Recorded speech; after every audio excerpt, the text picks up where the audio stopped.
naghihirap at nagugutom. Marami po sa atin ay walang trabaho. Marami po sa atin ay nagtulusa. Marami po sa atin ay malapit nang mawalan ng pag-asa.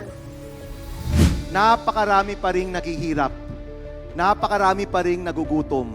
Napakarami pa ring nagdurusa. At napakarami pang nawawalan ng pag-asa.